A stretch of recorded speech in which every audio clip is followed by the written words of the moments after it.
The book of Job contains one of the oldest questions ever asked. Why do we suffer? It was asked by a man who'd endured ultimate suffering. He'd lost his children, his health, his wealth. And then when eventually God does turn up to answer, he doesn't talk about suffering. He talks about monsters.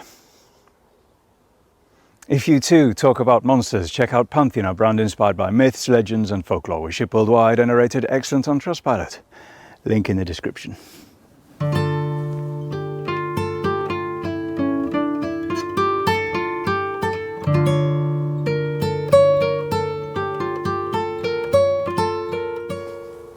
Job was a good man. The Bible is explicit about this. Blameless, upright, a man who feared God and turned away from evil. He had 7 sons and 3 daughters, thousands of livestock, a household of servants, the greatest man in all the East. And then everything was taken away from him.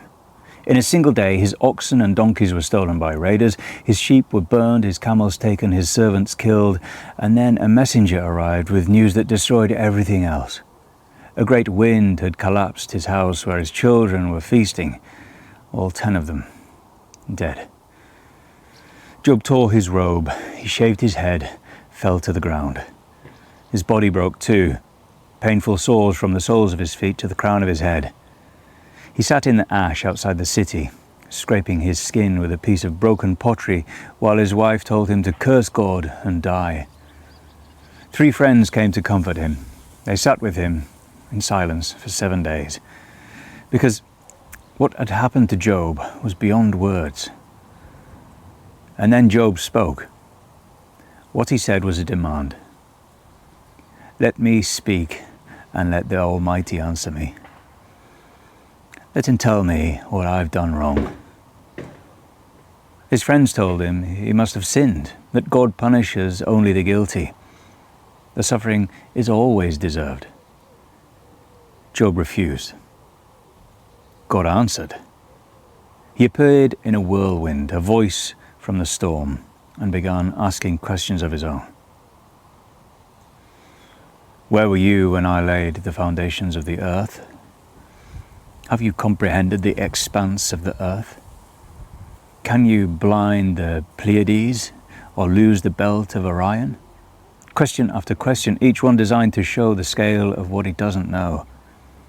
The vastness of a world that exists far beyond his understanding. And then, before the speech ends, God turns to something specific. 2 creatures described in more detail than almost anything else in the entire Bible. Behemoth and Leviathan. Look at Behemoth. That's the command. God is pointing at something specific, something that exists in the same world Job does, which I made along with you, the same day. Whatever Behemoth is, it has been here as long as humanity has. While scholars debated its meaning for thousands of years, Behemoth was there, in the marshes under the lotus trees, the Jordan rushing against its mouth without troubling it at all. He eats grass like an ox. That's the first thing God says about him. The most powerful creature God ever made grazes in the meadow. The chief of the ways of God, the superlative, the greatest of all his works, is a herbivore. Then the physical description, and the ordinary world falls away. His strength is in his loins. The sinews of his thighs are knit together. His bones are like tubes of bronze. His limbs like bars of iron. He moves his tail like a cedar. That single line has defeated every attempt to identify Behemoth with any known animal. Many have spent centuries proposing candidates, the hippopotamus, the most common suggestion, given the marsh habitat and the river detail, the elephant, the rhinoceros. Each one fails at the tail. A hippo's tail is a small stub, an elephant's tail like a thin rope. Neither moves like a cedar tree. Nothing alive today does. It is argued that Behemoth was never meant to be identified, that he's a composite creature, the embodiment of everything wild and ungovernable on land. The forces of chaos given physical form, made by God alongside humanity and completely beyond humanity's reach. Only his maker can approach him with a sword. Only God himself can approach this creature with the intention of ending it. Which means that it hasn't been ended. God represents this to a man sitting in ash, covered in sores, demanding to know why he suffers. Look at this thing, God is saying. You share a world with it. You have always shared a world with it, and you have no idea what it is, where it lives, or what it would take to stop it. If you cannot comprehend Behemoth, what makes you think you can comprehend me? If Behemoth is the terror of the land, Leviathan is the terror of everything else. Can you pull Leviathan out of the sea with a fishhook? That's the opening question. The answer is obvious. Nobody can, nobody has. If you lay your hand on Leviathan, God says, you will remember the battle, and you will not do it again, because you'll be, well, dead. His back has rows of shields, so close together that no air can pass between them. His chest is hard as rock, his breath sets coals ablaze, flames stream from his mouth, smoke pours from his nostrils, as from a boiling pot over burning reeds. His eyes are like the eyelids of the dawn. He churns the sea like a pot of ointment. He leaves a glistening wake. The deep boils like a pot. He is king over all the children of pride. Turn to Psalm 74 and the tone shifts completely. You crushed the heads of Leviathan. You gave him as food for the creatures of the wilderness. Past tense, done. God already killed him, already fed his body to the wilderness. Leviathan is dead. Turn to Isaiah 27. In the day of the Lord will punish Leviathan, the fleeing serpent, Leviathan, the twisting serpent, and he will slay the dragon that is in the sea. Future tense. It hasn't happened yet. God will kill Leviathan at the end of days. 3 texts, 3 fates, created under God's authority. Already dead and eaten, still alive and yet to be killed. The Bible cannot agree on what happened to Leviathan. So we've got 3 texts and 3 fates, the same creature described by the same God in 3 completely different ways. The people who compiled the Hebrew Bible knew these texts existed alongside each other. They included all 3, which means the contradiction was either invisible to them or intentional. In Job, Leviathan is a creature under God's authority, made by him, described with something close to pride, a testament to the scale of power. Look at what I made. You cannot approach it. I can. In Psalm 74, Leviathan is already dead. God crushed his heads in the primordial waters, fed his body to the creatures of the wilderness. This is the language of the chaos camp, the ancient belief of a creator God defeating the chaos monster at the beginning of time. The same that produced the Tiamat in Babylon. The chaos was defeated so that creation could begin. Leviathan's death was the precondition of the ordered world. In Isaiah 27, Leviathan is still alive, still out there. The fleeing serpent, the twisting serpent, the dragon in the sea. God will deal with him at the end of days. In that day, not yet. What these 3 texts are preserving, possibly without fully realizing it, is the entire arc of cosmic history. Leviathan before creation, Leviathan defeated at creation, Leviathan still present at the edges of creation, waiting for the end. He's the chaos that God pushed back when he made the world.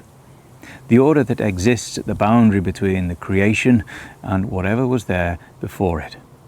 Contained it, and the container has limits. The 3 contradictory fates aren't a problem with the Bible. They're the most honest thing the Bible says about the nature of evil. It was here before us, it was defeated but not destroyed, and it will be here at the end. Whatever Leviathan is, he isn't finished yet. Leviathan didn't begin in the Bible. The same tablets found at Ugarit that revealed El and Asherah and Baal, the clay tablets that contained the Bible's backstory, also contained Leviathan's origin story. In those tablets, he had a different name, Lotan.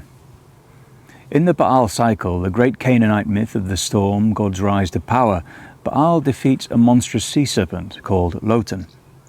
The texts describe him precisely. Lotan, the fleeing serpent. Lotan, the twisting serpent. The mighty one with 7 heads. Now open Isaiah 27. In that day the Lord will punish Leviathan the fleeing serpent, Leviathan the twisting serpent, and he will slay the dragon that is in the sea. The fleeing serpent, the twisting serpent, the dragon in the sea.